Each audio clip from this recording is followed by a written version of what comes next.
Glória a Deus. Quero chamar aqui o pastor Alan e o pastor Walter. Primeiramente isso. Vem aqui, irmão. Pode sentar, irmão, por favor. A gente teve um culto de homens aqui na sexta-feira. Tem algum homem aqui? Eu gosto demais disso, cara. Tem algum homem aqui? Aqui é... Os alfa estão aqui, irmão. Tem alguém dizendo aí que os homens hoje tá tudo delicado, né? Aqui não, irmão. Aqui macho é macho, amém? Olha pro teu irmão aí e diga assim: você é macho. Se tem um homem aí perto de você, fala: você é macho. Eita glória. Bom, irmãos, primeiro de tudo, eu chamei os dois aqui porque a gente combinou de vir com a mesma roupa. E aí eu não podia perder isso aqui, né? Os três aqui, ó. Os três aqui com o mesmo look, cara. O Walter ligou assim e fala assim: ó, a gente vai assim hoje, ó. É brincadeira. É brincadeira. Aqui tá o pastor Walter, o pastor Alan. Eu já disse aqui pra igreja, eles são os líderes de homem agora, né? E eles fizeram um culto abençoado aqui na sexta, irmão. Trabalharam muito, oraram por algum tempo, né? Vieram jejuando, se reunindo com os irmãos. Queria agradecer vocês. Foi um tempo especial aqui com os homens na sexta. Vieram muitos homens aqui, né? Na próxima vem, irmão, você também vai ser ministrada. Foi muito bom, né? Estar aqui com os homens e esse irmão de São Paulo também que veio, o pastor Davi Maia. Foi uma bênção, ministrou muito as nossas vidas. Eu creio que os nossos ministérios também vão viver algo especial, transformador e abençoado neste tempo nas nossas vidas, em nome de Jesus. Amém? Alguém se alegra com isso? Amém. Obrigado, pastor, pela dica aí de look, tá? Ai, meu Deus. Esses irmãos são muito resenha, irmão. Vem aqui. E hoje quem vai pregar é o pastor Alan, então... Pastor Alan vai dar lugar aqui neste lugar. Esses caras são uma bênção. Essa família é uma bênção, né? Pastor Alan, pastora Jaque. Chegaram aqui servindo, irmão. São pastores. Vieram pastores de outro lugar. Mas tem pastores que às vezes irmãos, líderes, né? Enfim, chegam já com a carteirinha, com a credencial, né? E cada um tem a sua maneira. Eles não. Eles chegaram, ao invés de chegar com a credencial, chegaram com uma vassoura para servir, para colaborar, para contribuir. E eu sou grato, sou feliz, né? Porque a gente ora, irmão. Senhor, a seara é grande. E os ceifeiros estão aqui, ó. Mas envia mais ceifeiros. E Deus tem enviado ceifeiros. E eu tenho certeza que Deus vai usar a vida desse pastor aqui sobre a Igreja Viva hoje, em nome de Jesus. Amém?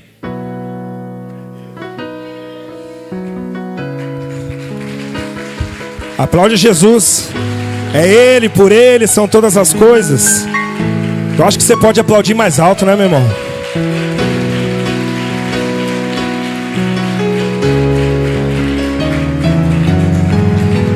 Vocês estão felizes de estar na casa de Deus? Eu não senti. Vocês estão felizes de estar na casa de Deus? Aproveitando a oportunidade, que honra gera honra. Eu sou muito grato pela vida do Bispo Júnior. Sou muito grato pela vida da Bispa.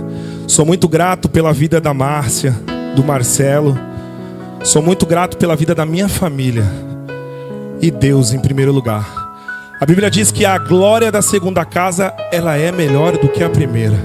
Mas a primeira nós entendemos que ela é somente um processo.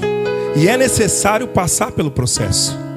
E ali Deus nos amassa, ali Deus nos molda, para que quando você chegar para fazer a colheita, você vai colher do melhor. E hoje eu posso dizer com propriedade que eu estou em meio a homens e mulheres de Deus. Conheço o bispo há tão pouco tempo, mas testifica o caráter sobre a sua vida e sobre a sua pessoa na minha vida e na vida da minha família. Então eu louvo a Deus pela vida dele, não só por ele, mas pela vida dos líderes deste lugar, na qual eu fui ministrado pela vida do pastor Renan, do David, do Daniel, de cada um que nos recebeu neste lugar e nos abraçou. Existe uma diferença muito grande de ser comunidade. Existe uma diferença muito grande de entender o que é ser igreja. É que o ajuntamento, a comunidade, o corpo de Cristo, quando você entende que Ele é o centro de tudo e de todas as coisas, que é Ele que é o cabeça, é Ele que nos guia, tudo se torna mais fácil. E quando eu cheguei aqui neste lugar, o primeiro abraço que eu recebi foi da pastora, a mãe do Reinas. E ali a gente tinha feito um voto com Deus. Eu tinha visitado alguns lugares que tem estrutura para receber qualquer um de nós, que tinha estrutura para receber a minha família, mas não tinha aquele calor humano, não tinha aquele calor humano que a comunidade tem, de estar mais perto, de abraçar e de receber. E nós visitamos lugares na qual tinha palavra, tinha alimento, tinha louvor, tinha adoração, mas não tinha o calor, aquilo que nós procurávamos. E eu dobrei os meus joelhos em casa, numa tarde, e eu pedi para Deus: Espírito Santo, eu preciso de um lugar, porque fiquei 15 anos em um lugar, onde ali eu aprendi, onde ali eu plantei, onde ali eu errei, onde ali eu colhi muitos frutos. E o Espírito Santo testificou na vida do pastor Walter. E quando nós entramos neste lugar, nós fizemos um voto. Nós vamos contar quantas pessoas vão nos abraçar e vão nos cumprimentar e vão nos dar a paz de Cristo neste lugar. E assim será testificado em nossa vida, se este é o lugar preparado pela manifestação do Espírito Santo em nossa vida, por Deus. E hoje nós estamos aqui. E em fevereiro do ano que vem agora nós fazemos 2 anos. Mas cada dia que eu estou aqui, eu me sinto como se eu tivesse chegado ontem, sempre aprendendo. Uma coisa que eu aprendi aqui na Viva, sem demagogia nenhuma, que aqui o povo gosta de servir. Fomos chamados para ser servos, sim ou não? Vamos tudo para o mesmo lugar. Jesus veio para os seus e os seus o renegou, mas nós aceitamos Ele. E fomos chamados de filhos adotivos. E hoje nós estamos aqui, a igreja do Senhor Jesus. Então fomos chamados para ser servos, para servir. Pregar no altar, isso é consequência. Tocar no altar, isso é consequência. Dançar no altar, isso é consequência. O dom vem dele e vai voltar para ele. Mas quando você serve no seu oculto, é onde Deus está vendo. Amém? Então a reverência à palavra de Deus, se coloque-se de pé em nome de Jesus. E mais uma vez eu vou te pedir, aplaude a Jesus o mais forte que você puder, meu irmão. Ele é digno de toda a honra, Ele é digno de toda a glória, Ele é digno de todo o louvor. É Ele. Foi Ele que entregou a vida dele por você, meu irmão. E se hoje nós estamos aqui, somos mais que vencedores. Eu sempre procuro repetir todas as vezes que eu tenho a oportunidade de pegar o microfone a respeito dos atributos de Deus. É tão bom conhecer Deus no profundo. E os 3 mais atributos de Deus que nós ouvimos e aprendemos é que Ele é onisciente, Ele é onipresente e Ele é onipotente. Onisciente, onipresente e onipotente. Onipotente, não há outro Deus mais poderoso do que o nosso Deus. Onipresente, Ele está em todos os lugares ao mesmo tempo. É Ele que sonda e conhece o meu coração, o seu coração e os nossos pensamentos. E onisciência, não há outro Deus com maior tamanha sabedoria do que o nosso Deus. O Alfa, o Ômega. Abra sua Bíblia comigo em Mateus, capítulo 14, versículo de número 22. Eu já tive a oportunidade de ministrar essa palavra em alguns lugares, mas a palavra de Deus diz que ela se renova a cada dia. E eu creio que vidas sairão daqui deste lugar nesta noite transformadas. Vidas sairão daqui deste lugar nesta noite renovada pela presença do Espírito Santo que já habita sobre este lugar.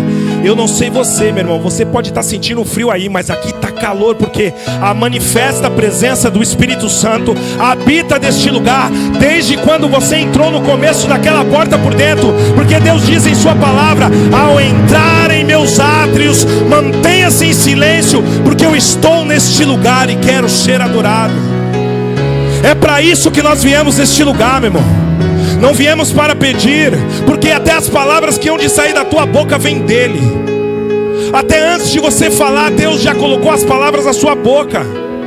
Ele conhece a sua necessidade, Ele sabe a sua dificuldade, mas Ele está aqui para ser adorado. Então, ao entrar em seus atos, levante e entregue o melhor altar em adoração a Ele, que é digno de todas as coisas.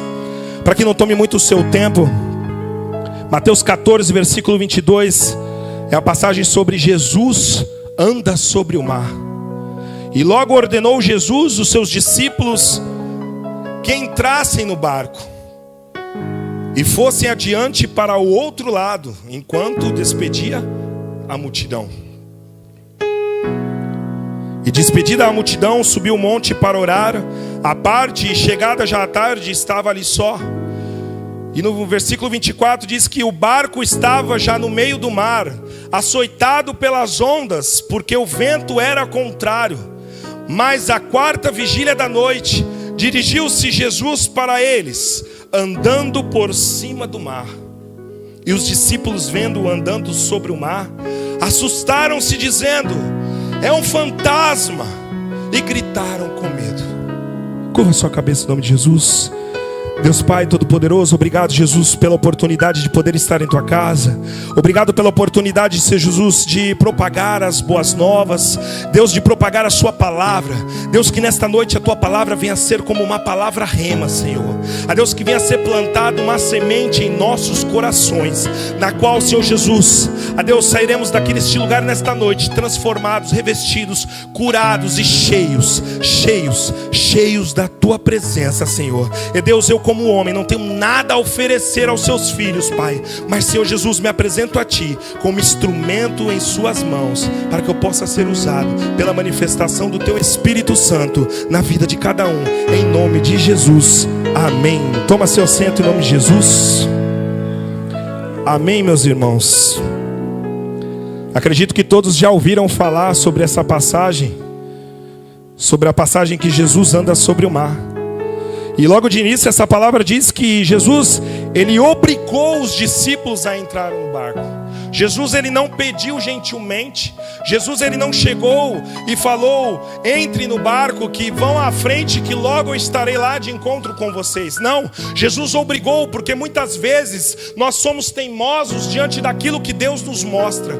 Muitas vezes nós colhemos frutos errados daquilo que nós plantamos, que Jesus nos mostrou um caminho totalmente diferente, mas que pela nossa teimosia acabamos plantando sementes em terras onde não eram para ser plantadas.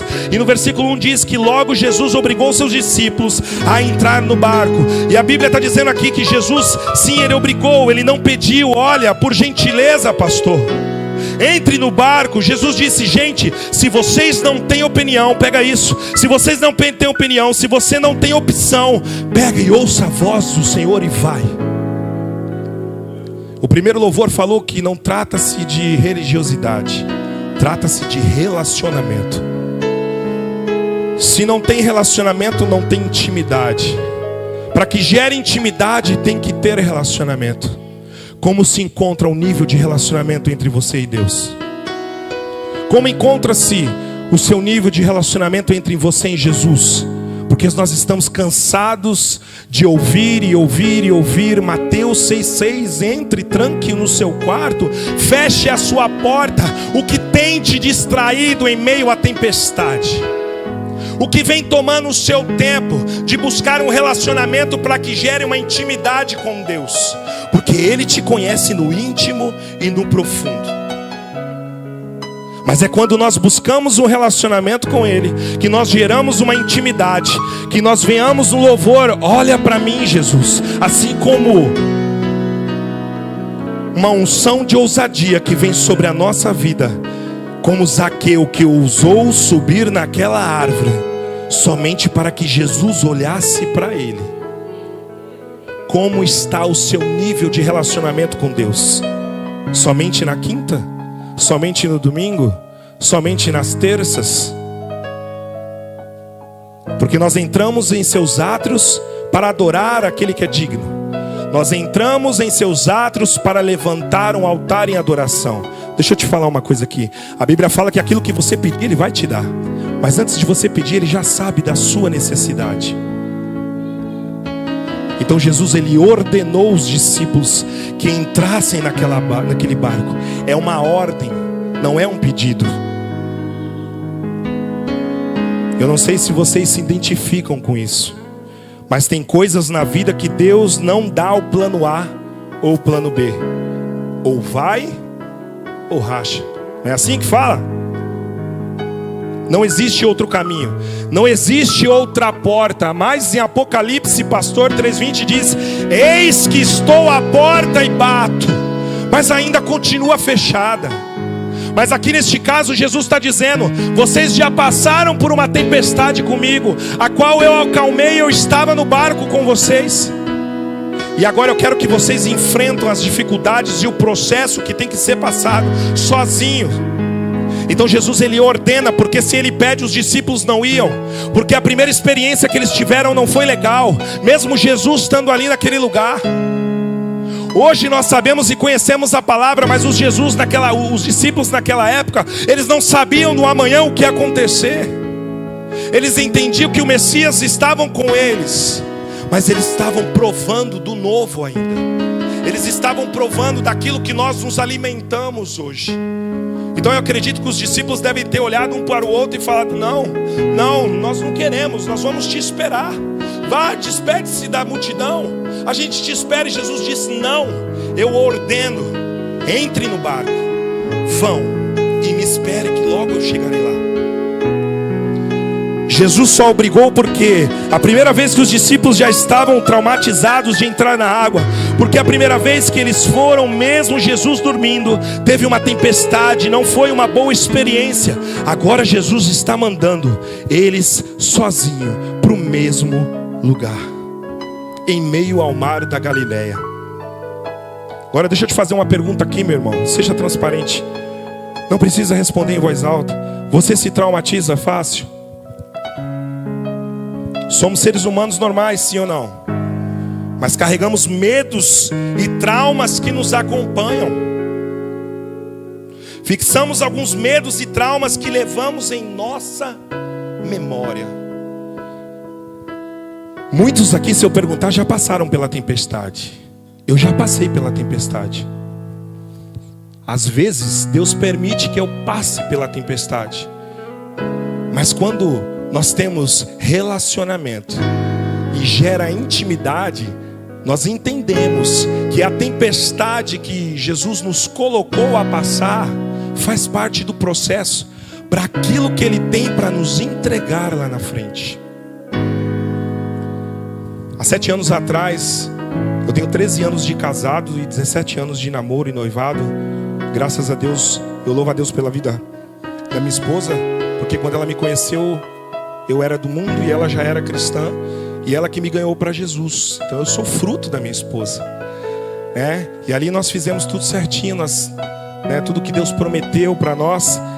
E todo casal, quando casa e constrói, né, os seus sonhos, os seus objetivos, a família tem que crescer, sim ou não?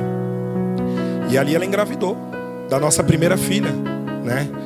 E foi feito todos os exames, todo o processo. É só um testemunho para você entender o que é estar na tempestade e entender o processo de Deus. E no 8º mês, para adiantar, tudo sendo feito perfeitamente bonito, tudo certinho, tudo com acompanhamento, eu cheguei de um culto numa quinta-feira e eu fui medir a minha pressão, que eu estava com muita dor na nuca. E ali medindo a minha pressão, ela tinha acabado de chegar, ela não tinha o comércio dela. Ela trabalhava na rede de farmácia, e ela falou assim, eu falei: mede a sua pressão. Ela: não, mas eu meço todos os dias, né? Minha pressão está normal. E eu: mede a sua pressão? Ela: não, mas eu já medi. Ela: mede a sua pressão. E ela mediu a pressão dela. E a primeira vez que foi medida aquela pressão, que foi aferida aquela pressão, deu 16 por alguma coisa. Aí nós já ficamos meio atribulados. Aí a segunda vez que ela mediu, depois de um intervalo, já deu 17 por alguma coisa. Aí depois, a segunda vez, a terceira vez, deu 18 por alguma coisa. Ali eu já levantei, nós já se arrumamos. Vamos para o médico. Para as mulheres que são mães aqui, que entendem e sabem, algumas já passaram por isso, tem a primeira eclâmpsia, a segunda e o terceiro grau. Ela teve a síndrome de HELP. O último grau da eclâmpsia é como se estivesse cozinhando a criança por dentro. E ali começou o processo, né? Ali nós entramos no nosso barco. Jesus permitiu que a gente entrasse no nosso barco. Ele ordenou, porque Ele ordenou, porque tudo vinha bonito, tudo vinha caminhando perfeitamente. Mas nós não entendíamos, porque mesmo a gente estando frequentando a casa de Deus, mesmo se alimentando da palavra, muitas vezes nos levantamos questionadores de Deus. Não aceitamos aquilo que passamos, não entendemos o processo que Ele nos coloca. E ali nós entramos no nosso barco e fomos diretamente para o hospital. E ali começou aquele processo de luta e de dor em meio à tempestade. E eu lembro que naquela madrugada os médicos tentaram fazer aplicações e não baixava a temperatura, e ela inchando e a pressão aumentando, e pediram para que eu viesse em casa buscar algumas coisas, e iam interná-la e iam segurar algumas semanas no hospital, porque o nenê corria o tempo de nascer prematuro, e nasceu prematuro. E quando eu voltei, entrando na entrada da Praia Grande, me ligaram e pediram: pai, volte que vai ter que nascer agora. Eu estou adiantando algumas coisas porque é um testemunho muito longo. E chegando lá, me pediram para vestir aquela roupa e eu entrei numa sala. Para você entender o que os discípulos passaram em meio à tempestade, na madrugada, sozinhos, sem Jesus dentro do barco. Sabe quando você está em meio à sua luta e você olha para o lado e não tem ninguém? É só você e Deus. Sabe aquela dificuldade que você passa, que é só você e Ele? Que você olha e fala assim: Senhor, eu não tenho ninguém, eu não tenho onde recorrer. E eu chegando naquele hospital, vesti aquela roupa. Quando eu entrei na sala, pediram para que me tirassem. Eu não tô com aquela vestimenta de hospital. Quem trabalha em hospital aí sabe. E ali eu só escutei falando assim: eu vou tentar salvar a mãe ou a filha. E ali me levaram para uma sala, ficaram me segurando. E tinha uma enfermeira, ela ficava me acalmando e falando de Deus. E ali você acaba esquecendo quem você é. Você acaba esquecendo que você serve a Deus, porque você fica meio atribulado, meio perdido, meio confuso. Você não sabe para onde ir. E ali começou o processo. Foram 30 dias, todos os dias, das 6 da manhã às 10 da noite no hospital. Eu lembro que quando a bebê nasceu e me chamaram para ver o choro dela, eu não queria saber da bebê, eu queria saber da mãe. Cadê a mãe? Cadê a mãe?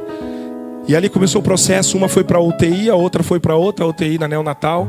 E eu fiquei 30 dias, meus irmãos, 10 dias dentro do barco, visitando ela na UTI, e 30 dias dentro do barco, visitando a bebê dentro da UTI. E sabe o que é o melhor disso? Que eu chegava em casa, eu me trancava no banheiro para tomar um banho, ou no quarto, eu dobrava o meu joelho, e era só eu e Ele. Sabe quando você já ouviu aquela palavra que diz que aquele que não vir pelo amor virá pela dor, aquele que não virá pela dor virá pelo amor? E ali eu só dobrava os meus joelhos, chorava, e eu não tinha palavras para dizer para Deus.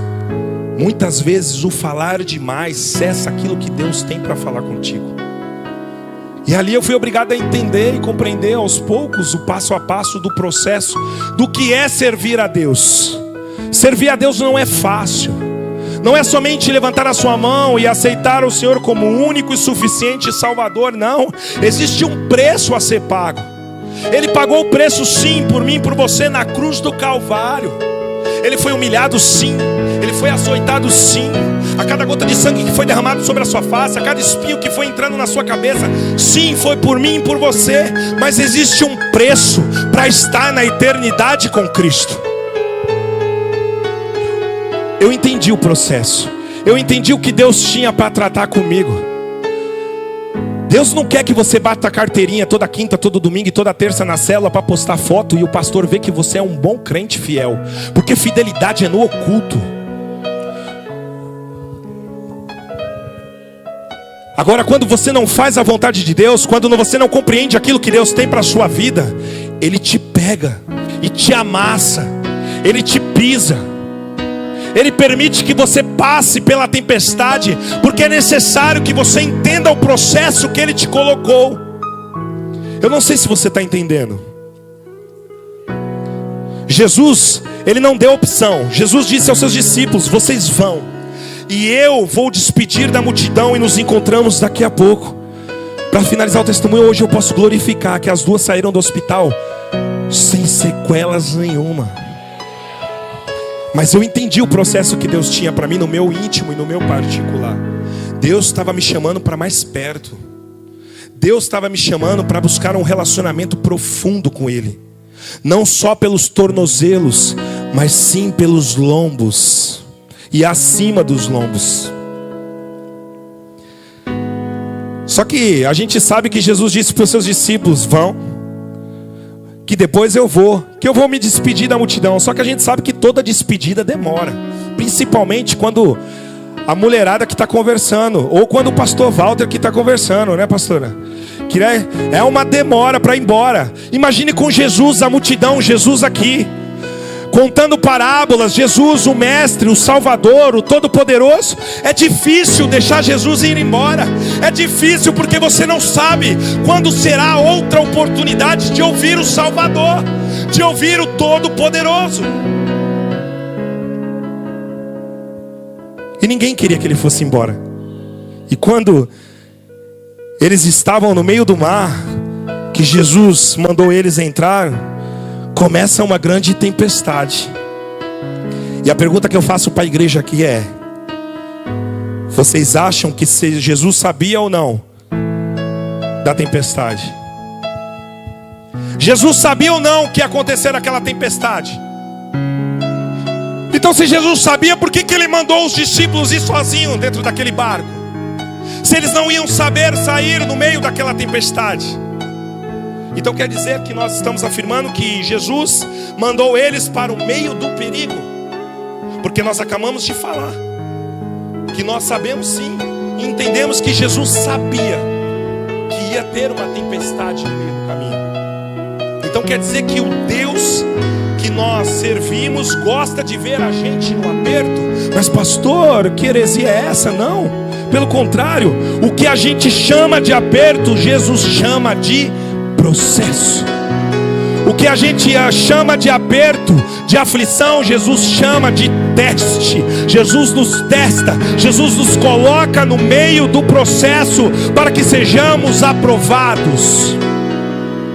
E o que para a gente parece grande, mas para Ele um vento e uma tempestade, e a distância é somente um nada. Sim ou não? Para Ele nada é grande. Para Jesus, Ele nada o assusta. Para Ele nada o tira do sério. O que a Bíblia diz aqui, meu irmão, para mim, para você, é que eles estão no meio dessa tempestade que Jesus obviamente sabia. E o tema da mensagem é: toda tempestade guarda um milagre.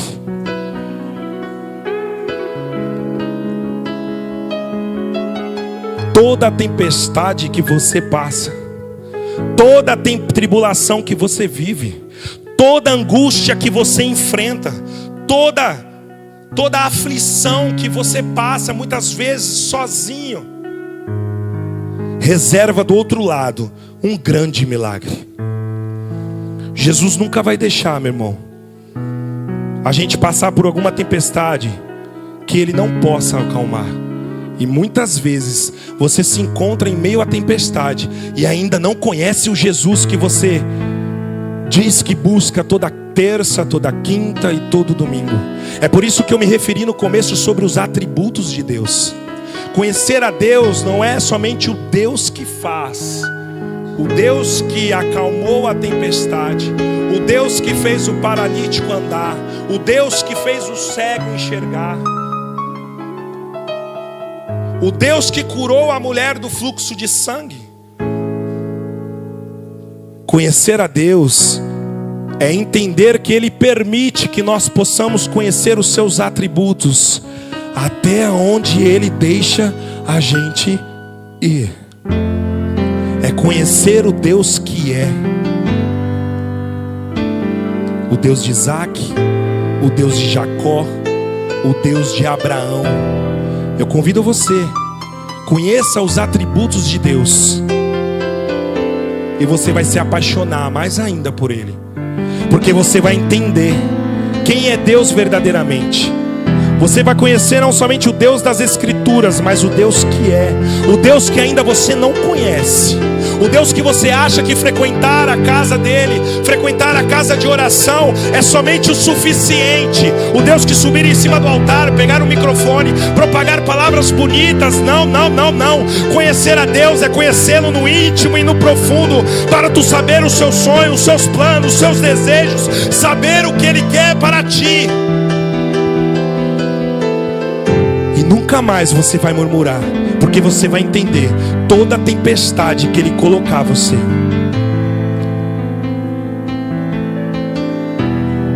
Agora a Bíblia vai dizer que os discípulos estão no meio do mar, desesperados de novo, e agora eles olham para a ponta do barco, e Jesus não está na ponta do barco.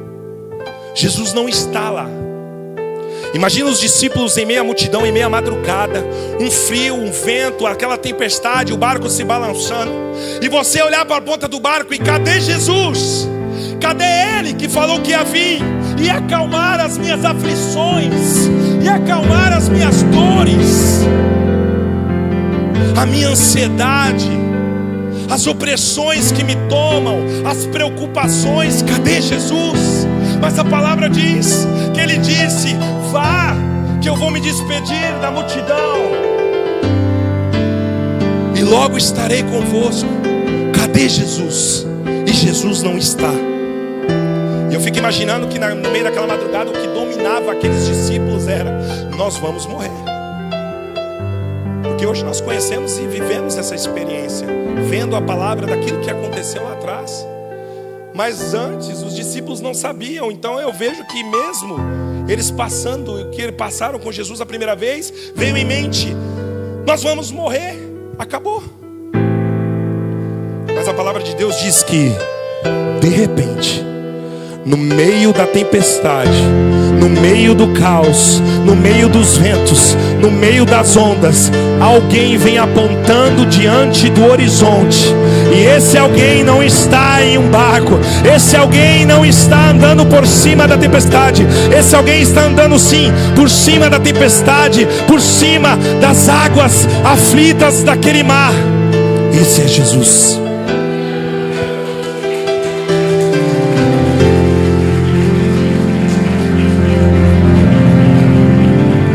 E esse alguém não está em um barco, esse alguém está andando por cima da tempestade. Você não entendeu?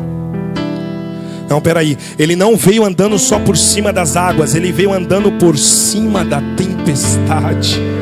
Esse é Jesus, aquele que promete e cumpre, aquele que não quebra a promessa, aquele que a tua palavra não tem curva, é reta, aquele que diz: eu sou o caminho, a verdade e a vida, ninguém há de ir ao Pai se não for por mim. Sabe a tempestade que te assusta? Sabe o vento que te apavora? Sabe as circunstâncias que te amedrontam? Para Ele não é nada, para Jesus não é nada. O vento Ele acalma, a tempestade Ele anda por cima, o medo Ele acalenta. Ele tem poder para tudo no meio de todos. Esse é Jesus. Precisamos confiar mais nele e menos em nós. Esse é o nosso problema, que muitas vezes confiamos em nós e confiamos e perdemos a esperança em Jesus. Mas quando a gente busca, vou voltar lá atrás, um relacionamento e uma intimidade, a gente conhece Jesus no profundo. Aí nós vamos confiar mais em Jesus e menos em nós. Sim ou não? Ele tem poder para acalmar o vento, sim ou não? Ele tem poder para acalmar a tempestade, Ele tem poder para tudo. E no versículo 26 diz: Ele vem andando sobre as águas. E um grita: é um fantasma. Quem é esse que grita é um fantasma? Precisa ler a Bíblia, hein, irmão? Quem é esse que grita é um fantasma? Pedro. E Pedro ali em meio aos discípulos grita: é um fantasma, pastor.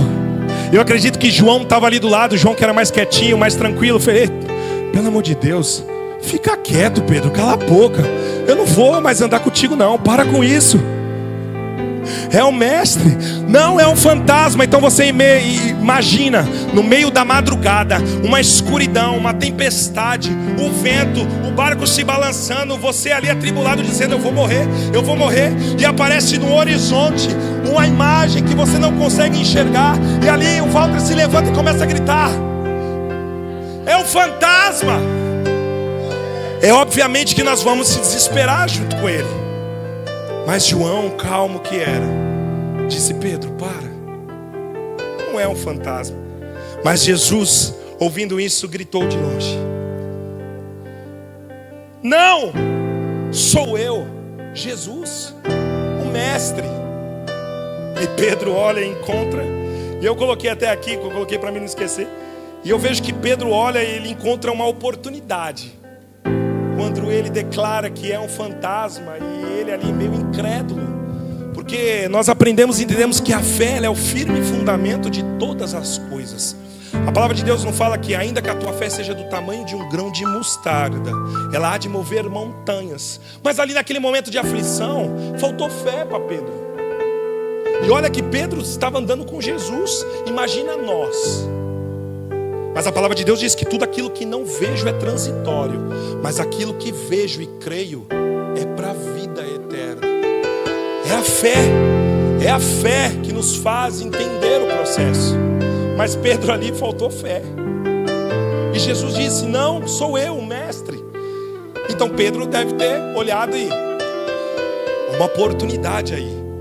Eu não vou viver essa tempestade assim do nada. Eu vou viver algo a mais no meio desse vento.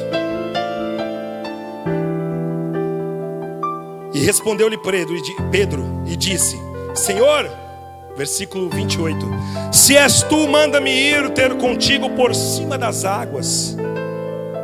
Sabe quando Pedro olhou e rapidamente pensou, eu não posso perder essa oportunidade, porque muitas vezes deixamos oportunidades passar, como a oportunidade de estar na presença de Deus. Se você está aqui nesta noite, é porque você teve uma oportunidade, porque Deus gerou esta oportunidade em meio às tribulações e tempestades que são sobre a sua vida, para que você estivesse aqui nesta noite, para receber a palavra dele, para receber aquilo que ele tem para contigo.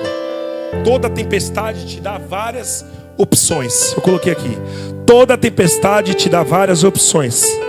Ou você morre de medo, ou você foge e desiste, ou você se amedronta, ou você se traumatiza, ou você pega uma tempestade e transforma na melhor experiência com Deus na sua história.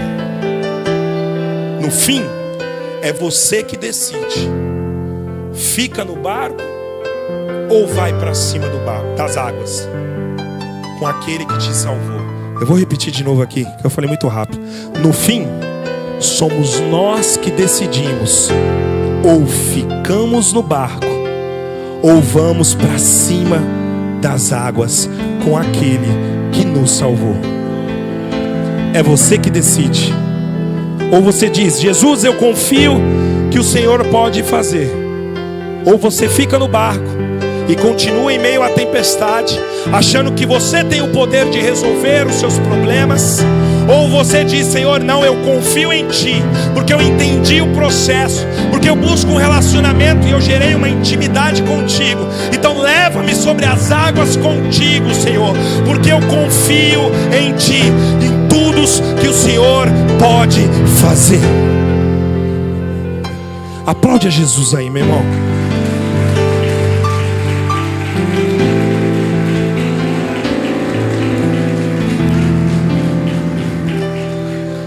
Me chama contigo sobre as águas. Eu não quero só uma tempestade, eu quero o melhor que o Senhor tem para a minha vida. Tem gente que uma tempestade é só uma tempestade, mas tem gente que a tempestade gera um testemunho poderoso. E eu creio que testemunhos serão gerados aqui neste lugar, nesta noite. As janelas do céu estão abertas, a cura sendo derramada sobre este lugar.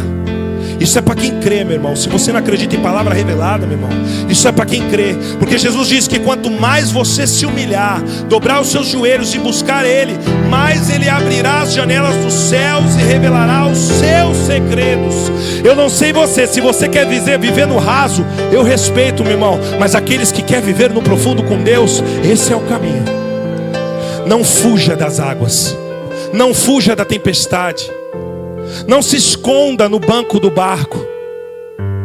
Não decida ficar dentro do barco e resolver os problemas sozinho. Decida andar com Jesus. Decida caminhar com Jesus. O mundo já não tem mais nada a nos oferecer, mas Jesus tem a vida eterna. Então tem gente que uma tempestade é só uma tempestade, mas tem gente que a tempestade é um testemunho poderoso. E Jesus disse assim para Pedro: então venha, Pedro. Quer vir? Venha. E eu quero perguntar para você aqui nesta noite: quantos Pedros nós temos aqui nesta noite, que no meio do processo desviam o seu foco para o medo, para a murmuração e ao desânimo? O que tem tomado você da presença de Deus a desviar o seu foco? É o irmão que canta mais? É o irmão que toca mais? Ou é o irmão que traz uma exegese melhor na pregação? O irmão que faz mais, serve mais, o que serve menos? O que te faz fugir? O que te faz temer? Quantos Pedros temos aqui nesta noite, que no meio do processo, ao invés de entender e abrir o seu coração para Deus, desviam seus olhares ao medo, à murmuração e ao desânimo. Está difícil, pastor. A culpa é do pastor. Ainda bem que aqui tem vários pastores. O pastor não leva a culpa sozinho. A culpa é dos pastores. A culpa é do pastor que não mostrou para você na palavra que é mais fácil você ter fé e andar sobre as águas com Cristo. Ou o pastor, ou você, que permitiu não ouvir aquilo, o conselho do pastor, e permitiu andar dentro do barco escondido em meio à tempestade para resolver o problema sozinho. Quando olhamos mais para a tempestade do que para Jesus, a tempestade parece ser maior do que Ele. Você consegue entender isso? Quando desviamos o nosso foco para aquilo que não nos traz paz em Jesus, para aquilo que suja o nosso coração, porque nós dizemos que o Espírito Santo, Ele habita em nós. Então Ele habita em templo limpo, Ele não habita em templo sujo. Mas quando nós nos desviamos do processo, não queremos entender o processo, a gente está vendo que Jesus está trabalhando, a gente está vendo que Jesus está colocando a gente no meio da tribulação para a gente amadurecer, porque precisamos amadurecer, sim ou não? Não há mais tempo para leite, não há mais tempo porque aqui não tem meninos. Em Apocalipse 3:20, quando Jesus fala para a igreja de Laodiceia: eis que estou à porta e bato. Aí eu vou no mais profundo, em Tiago 4,14 diz assim, ó: o que é a vossa vida? Que é como uma fumaça que aparece e se de repente se desvanece. Então, irmão, deixa eu dizer um negócio para você aqui: o passado já foi, eu vivo o presente, o amanhã pertence a Deus. Sabe o que eu quero dizer com isso? Que domingo que vem você pode não estar mais aqui. Então não desvie do processo, não desvie da vontade de Jesus, não desvie da vontade de Cristo. Mas quando nós olhamos mais para a tempestade do que para Jesus, a tempestade parece ser maior do que Ele. E a Bíblia diz, sabe o quê? Que quando isso acontece, Pedro começa a afundar sobre as águas. Está faltando fé. Pedro está desviando o seu olhar. Pedro está fugindo do foco. Pedro não está tendo discernimento. Mas Pedro não tinha relacionamento. Talvez Pedro tinha relacionamento porque andava com Jesus, mas ainda não tinha adquirido intimidade. Andar com Jesus não é adquirir intimidade. Primeiro você tem que ter relacionamento, conhecê-lo no profundo. Ser evangélico não era estar em Cristo.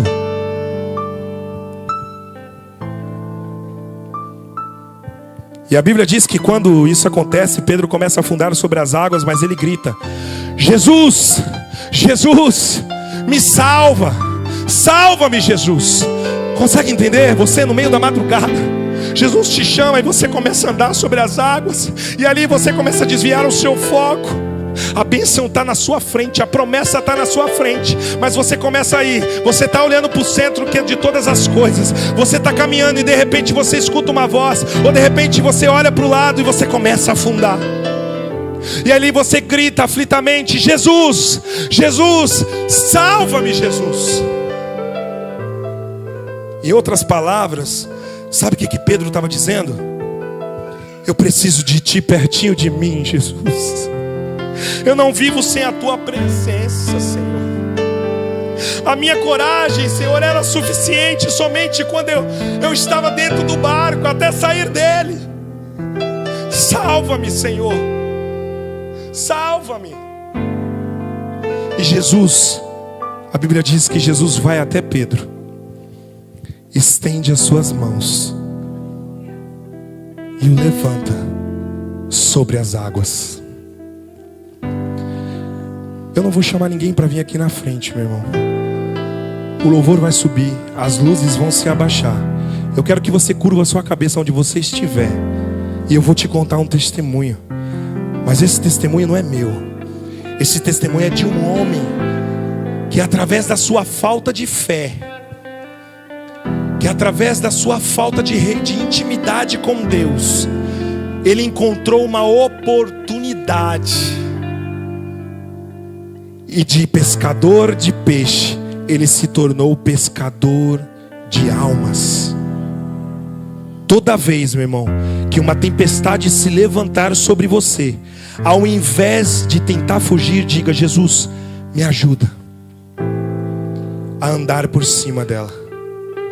Mas eu só consigo, Senhor, andar sobre a tempestade se o Senhor estiver comigo. Seja no trabalho, seja na tua cidade, na tua casa, onde você estiver. Porque não é a geografia que determina, mas é a companhia de Jesus que pode mudar todo o ambiente. Se Jesus estiver com você, meu irmão, eu te afirmo, toda e qualquer tempestade você vai passar. Curva a sua cabeça. Esse testemunho é de um homem chamado Pedro. E Pedro, ele entrou na história.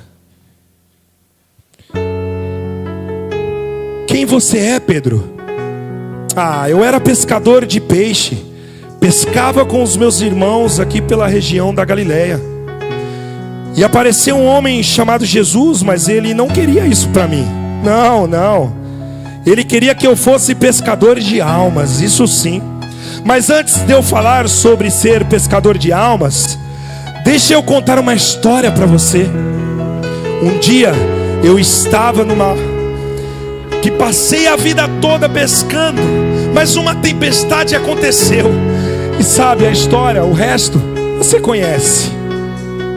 Lembre-se, meu irmão, em Atos 2 diz que estavam todos reunidos no mesmo lugar, quando de repente um vento impetuoso encheu a casa onde eles estavam assentados, e foram ouvidas línguas repartidas como de fogo. E a Bíblia diz que lá fora do templo precisavam de um pescador de almas. E lá dentro tinha um homem que foi achado por Jesus em Lucas 5. É que a gente muitas vezes vê as tempestades e acaba esquecendo das promessas. Em Atos 2, Pedro sai para fora do templo e diz: o que vocês estão vendo aqui não tem ninguém embriagado. É somente o que o profeta Joel declarou e profetizou, que os nossos jovens terão sonhos, os nossos velhos terão visões, os jovens correrão e não se cansarão.